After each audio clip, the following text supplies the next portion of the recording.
Welcome to Human Recursos. Just Ask Jacob or Just Ask Jacobo, podcast where immigration and employment law meets real-world business challenges. I am your host, Jacob Monty from Monty and Ramirez. In each episode, I will sit down with leaders from across the industry to tackle big questions that keeps business owners up at night, from workplace compliance to immigration reform to everything in between. My guests bring questions, and I bring over 30 years of experience helping employers navigate these issues. If you're a decision maker navigating today's labor and immigration landscape, you're in the right place. Tell me, how big is the industry? This is what always surprises me in terms of the number of people that work in the car wash industry. And I know a lot of times the lay people are surprised at how big our industry really is. Can you share some, give us some context? It is it's a huge industry, and it's growing even more. You probably have been seeing car washes being built, particularly if you're in a metropolitan area. You can see car washes being built, and as somebody told me the other day, it's almost like a McDonald's now. But it's over a $30 billion industry. So it's pretty significant. And the other thing that I think is interesting, a long time ago, so when you and I first started our relationship, we were really encouraging people to wash their cars at a professional car wash. You know, that was the struggle that we had at that point, is convincing people that that's what you need to do, that it was safe, that it wouldn't hurt your car, that it was cost effective, and it was just a good thing to do to keep one of the largest investments that you'll make clean and running smoothly. And now that message has really gotten across, and people are washing their cars at a professional car wash. PE groups are coming into the industry now and realizing that it is a great business to be in. So it is definitely a growing industry, and one that I think will only continue to grow. Jack, what do you say to the folks that say, well, it's a luxury? I mean, is it really essential? I know it's not a luxury, it's more than that, but can you speak to that? Certainly can. In fact, not to bring up bad memories, but if you remember back during COVID, the state of Texas, along with several other states, deemed car washing an essential business so that car washes could stay on. And I know you helped us a lot with that as far as helping our elected officials realize the significance of that. But keeping cars clean, keeping them clean inside and out, so that you don't have dust and all the different things that can cause harm inside a car or outside a car. Outside from an investment standpoint, obviously, because if you don't keep the car clean, you're going to get rust, you're going to get oil. There's so much hydrocarbons and metals and so forth on the roads today that just driving down the road can put all sorts of harmful types of materials on your car. And if you don't get that washed off, or you park under a tree and bird droppings come down on your car, and if you leave them on, I had somebody tell me the other day that they had not washed their car in 2 months. They went to wash it because they had parked under a tree and had bird droppings on them. And they had to go through 3 times to get the car clean. Wow. So those types of things can really harm your investment, and also can harm you if you're not just like your house.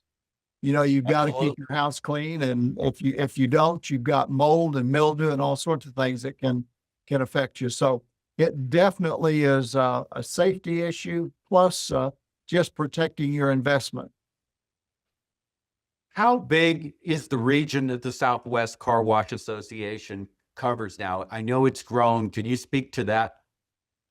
Absolutely, sure can. In fact, we have a convention coming up in February, and we're starting to promote it now as a nationwide event, because we have over four, and the last convention back in this past February, we had people from 47 different states, plus foreign visitors from the Netherlands, from Mexico, from Canada, from Germany. So we even had some foreign guests visit us also, but 47 different states attendees came to our convention. So it's a nationwide event. We started as basically a Texas organization that grew into a regional organization, surrounding states, and over the years has really become more of a nationwide, particularly as it relates to our events, more of a nationwide type of organization. And we're very proud of that, and proud of the fact that we can offer services like yours that are so valuable to folks no matter where they are. Your legal advice and your counsel can go whether it's New York or whether it's California. We just had a car wash tour in Seattle, Washington, and had a big turnout that came to that event, and people talking about all the different services that we provide. So we're proud and thankful to folks like you that support us so much and give us the ability to reach out to so many states. Well, thank you, Chuck. I'm going to mention automation, and then I'll segue into labor, and that'll lead us to labor and immigration. But in this modern world, our industry has gotten more automated, right? Yes. But individuals are still needed. And can you kind of speak to that? Yeah, sure. Yeah, we're still a service business. And to be a service business, automation comes in. Obviously, you can go to McDonald's now and go up to a kiosk and punch in whatever you want. I ordered something the other day, went to a kiosk, punched in what I wanted, used my credit card, but somebody in the back still had to cook it. Somebody still had to call my name and serve it to me. So you still, even though there's some automation that makes it much more convenient for us, there's still folks that need to perform the service. And so even if you have automation in the car wash industry, I think what that means is simply the fact that technologically it's becoming more advanced. And from a technological standpoint, it's becoming an even better wash. So I think the advances are only helping give people a better service, while the labor part of it still exists, maybe not quite to the extent that it did several years ago, but there's still a need for people. It's a great industry from a career standpoint. In fact, we were talking about that the other day, not just servicing the customers that come in, but from a career standpoint. We were talking at our board meeting the other day about that, because car washes need plumbers, they need electricians, they need customer service folks. They need folks that understand technology, computers and POS systems. So there's a career path for almost any kind of endeavor that somebody might want to follow, and it pays well. So there are a lot of advantages for that. And I don't know if you mentioned sales too, but there's the order writers certainly make a great living and certainly help the customer, offering different services that they may not know about, the customer may not know about. And I've been very impressed with what some of those sales folks can earn. I mean, but they can earn a great living offering services and Absolutely. Any one of those, whether it's the plumber, the electrician, or the ticket writer, or the salesperson, as you say, can make a really, really nice living. We looked at some different salary levels and over the last several years, and just a salesperson alone, can make close to $100,000 a year with that kind of, assuming that they, obviously they need to put the work in, but they can make a really nice living, as can the plumbers and the electricians and the other folks that perform services at the car wash? Well, let's kind of segue into the integration issue. The problem, Chuck, and I've been helping the industry for 28 years now. I've seen firsthand. We've gotten away from the old days when maybe folks were getting paid in cash, or people, were not getting paid, uh, properly or even at all. There were, certainly some egregious examples early on, but nowadays, everyone is getting paid via check. But yet we have this huge population of undocumented workers. And the issue is there's fake documents everywhere. In my safety sheet, we talk about the Hall of Shame, but you can go to any city in America and people are buying fake documents. You can even buy fake documents that clear E-Verify. So employers are put in a very difficult situation because under federal law, they have to accept documents that appear genuine on their face. They look like the person who they've hired. And yet, some of those people might not be documented because the employer's fooled by the fake documents. So that's the reason we have this problem. It's not that employers are knowingly hiring undocumented workers, but employees have these fake documents. Some of them are so good, ICE is even fooled by these fake documents. So they get onto the payroll, but they don't have immigration status, and employers are fooled. And we have this problem now that ICE, under the new administration, is enforcing the laws much more than ever before, and we're seeing raids. Raids were very rare. Now, they're more common. Generally, a raid is when employees are arrested at the workplace. We haven't seen that in really the central part of the U.S. There's been some raids, certainly in California and in Chicago at car washes, but we really haven't seen it in other parts of the state, in other parts of the country. But the other issue that is very common right now is I-9 audits, and these are very common. This fiscal year, which just began at the beginning of at the beginning of October, is projected to have 14,000 I-9 audits. Wow. Just to give you an idea, in the Biden era, they had maybe 500. So, the last year of the Biden administration, very little I-9 audits. This next year, beginning October 1, they're projecting 14 to 15,000 I-9 audits. Wow. And an I-9 audit is disruptive.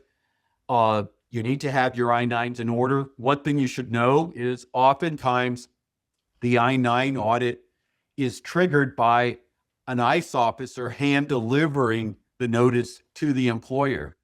This can cause panic and confusion because the employees may think it's a raid. It's not a raid usually. They hand deliver the I-9 audit notice, and the employer has 3 business days to assemble the I-9s. But we are seeing audits. And I want to give, there's some great things employers can do to prepare for an audit. Number one, to do a self-audit, to make sure they have an I-9 for every employee that is employed at the company. Chuck, if they don't have an I-9, it's not the end of the world. Sometimes I-9s get misplaced. Sometimes they get lost. Sometimes maybe they were not completed. But if you go through your file and you're missing I-9s, not the end of the world. Just re-accomplish them. Don't backdate under Section 2 or under Section 1. You want to take advantage of the good faith defense that shows that, hey, we were missing an I-9, we re-accomplished it, we didn't backdate it, and that's the advice we're giving employers. But it's very important to go back and make sure you have an I-9 for every employee. The other thing that has changed is now we are telling employers not to copy documents that the employees present during the I-9. This has changed. Chuck, you'll remember for 28 years, I've been saying copy documents. It's a good way to show good faith.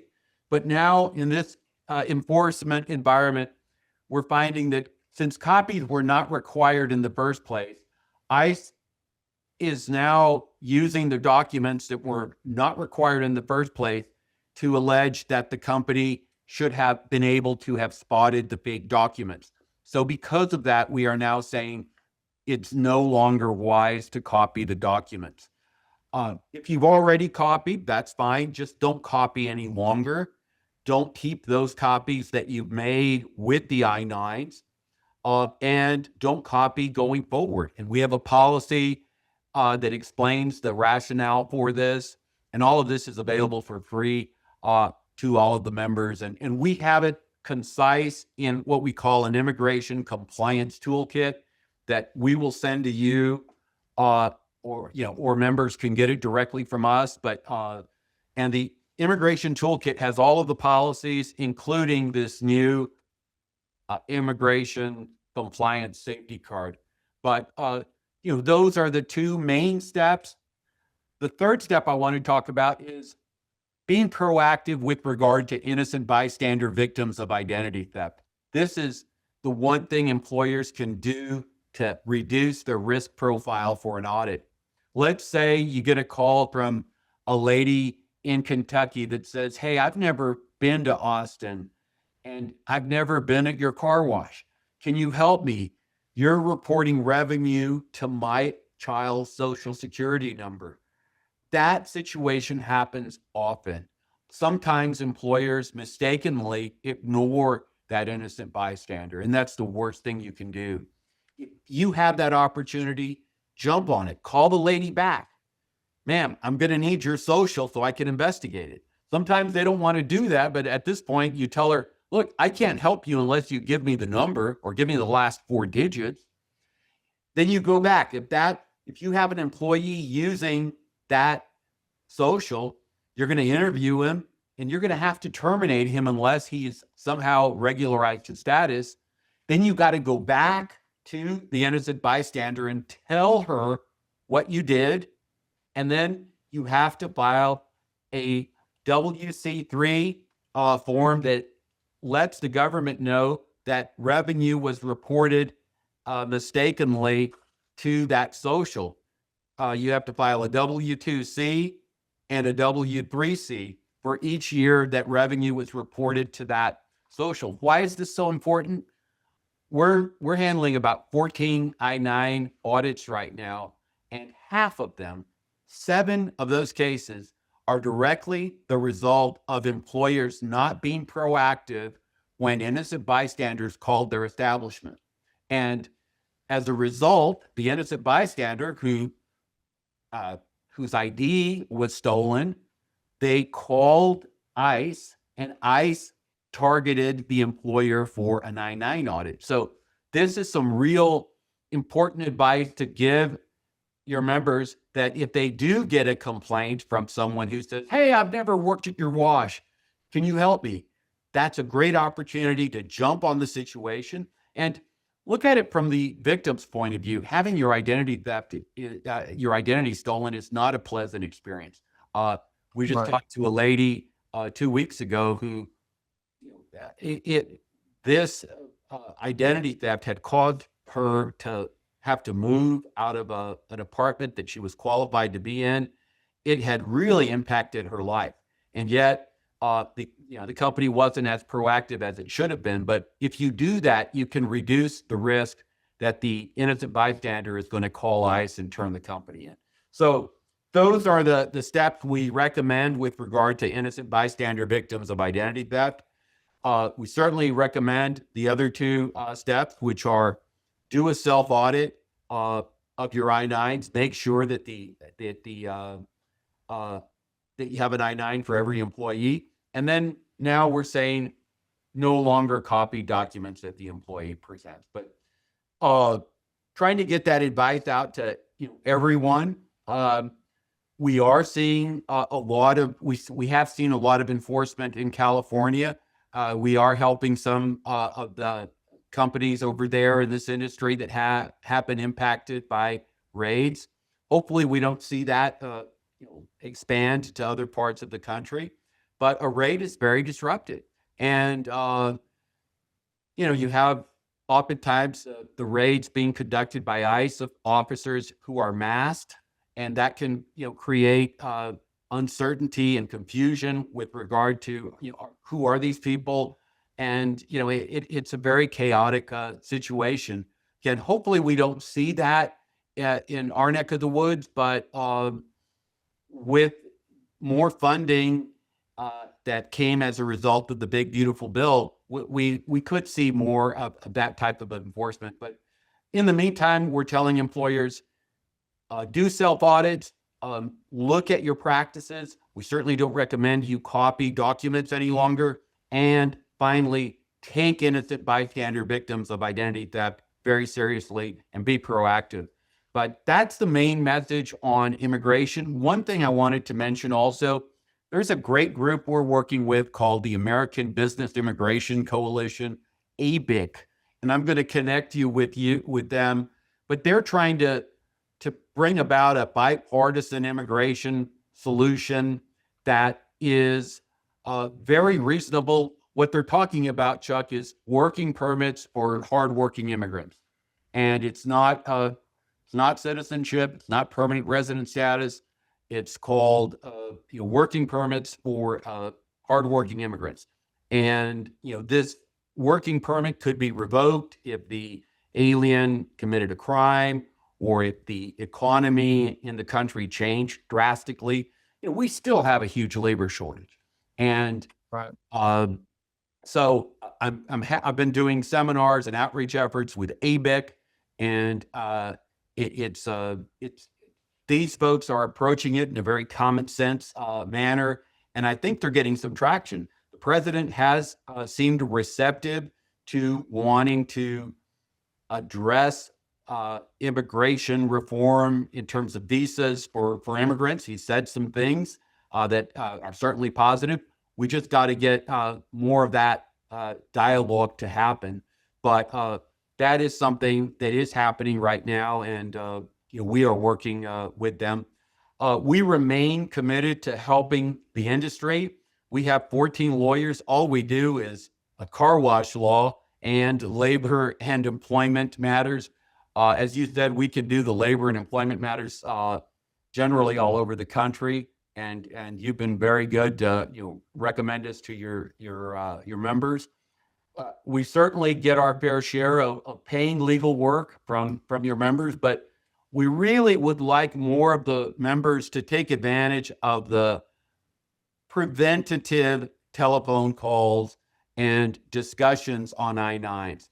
I think right now is the time to do this so that our industry is prepared for what is expected to be more enforcement in the current fiscal year that just began. Right.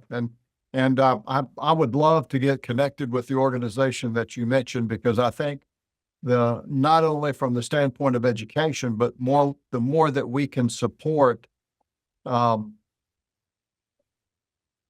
legislative activity that, as you say, I think your term is common sense, which makes a lot of sense. And I think the more that we can support folks that are trying to advance that and make a difference, the better off we'll be in our industry for sure, in making sure. So I think not only educating our folks, which you've done such a good job of, but also working to find solutions to the problem.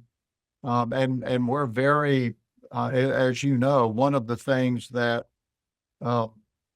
helps us to stand out as an organization within the industry, there's not any other organization that is working from a legislative regulatory standpoint, not even on a national level. So we've been very active along those lines, and would love to connect with this group and see what we can do to support their efforts. No. I definitely will connect you, and some people will say, well, Jake, you're just being Pollyanna. There's no way both sides could come to an agreement on this. Look, I think the president has done some things that no one else has been able to do. The southern border is secure. We haven't been able to say that ever, but it's secure now. It's secure as it's ever been. Right. That happened under this administration. This idea of no tax on tips and no tax on overtime, a year ago, that would have been, it was just, campaign talk. Now it's in the law. So I Right. do think that this administration could preside over some comprehensive, positive immigration reform. And so I don't think it's wishful thinking. I think it certainly could happen. And Right. I think anything that moves us closer to the goal, it may not be exactly what people are thinking now, but I think anything we can do to move closer to that goal, even if it's a step at a time or a bite at a time, is nothing but good. absolutely. Well, Chuck, let's just kind of recap. The message to your members is Monty and Ramirez is open for business to handle the preventative calls that happen, whether it's in the labor, employment, or even as it relates to a customer complaint. Sometimes customers have problems with their cars and they try to blame our washes for problems that had nothing to do with the wash. Can you imagine that? I can't imagine that. Does that really happen? Well, the good thing is video cameras have been able to really help in that regard. Amen. Amen. And That's we- been a we have- savior. they've been a real savior on that front. But we value the relationship with your members. It's a very long-standing relationship that spans 28 years. I'm proud to call you a friend, and thank you for everything you've done to help Monty Ramirez grow in the industry. And I can't wait to see you in Fort Worth next year. You're still going to be at the? Absolutely. Fort Worth has some. Yeah. Are they? Yeah, we'll be back in touch because we do have you down for a couple of workshops and Oh, great. so I will get back to you on that. But yes, very definitely, we're looking forward. The convention wouldn't be the same without you. So we definitely are looking forward to having you as a special guest and making some presentations like this that it's so valuable. And especially the roundtables, when I go around and see the different roundtables, yours is always packed, and people so appreciative of you taking the time to be there, and the things that they walk away with. Going to a workshop or going to a roundtable or whatever the educational session may be, you can sit there and take notes and walk away and try to make sense out of the notes. But one of the things that you do for us that's so valuable is you always have something for them to walk away with. And that's something that's always stood out to me, that people come and they don't just have to listen, but they actually have something that when they get back home, they can open and read again, and it stays with them. So that material that you have is so valuable, and we appreciate that very much. Well, thank you. And I'll just make a last shout out to the mandatory arbitration and dispute resolution policy that we have in English and in Spanish, and it's available for free to any member. And this is a great way to take you out of the lawsuit jackpot justice game that exists. And it's a great way to protect your company, reduce your risk exposure, and it's free to all of the members of the Southwest Carwash. Absolutely. And I'll throw even another one out there. You've produced for us, and I'm sure you have for some of your other clients, a template for an employee manual that goes into sexual harassment, all sorts of different issues that are so important to an employer. And I can't tell you how many times we've passed out that template to our members who are trying to put together an employee manual, and something that, they can sit down with potential employees and look at and have them sign off on, and just another step to help protect the employer should something come up down the line. But that employee template, a manual template, is another valuable tool that you've given us. Thank you so much, Chuck. Great talking with you, and I can't wait to see you. I'll certainly see you in February, but maybe before then. Hope so. Jacob, thank you. Appreciate you very much. Thank you. Appreciate your time. You bet.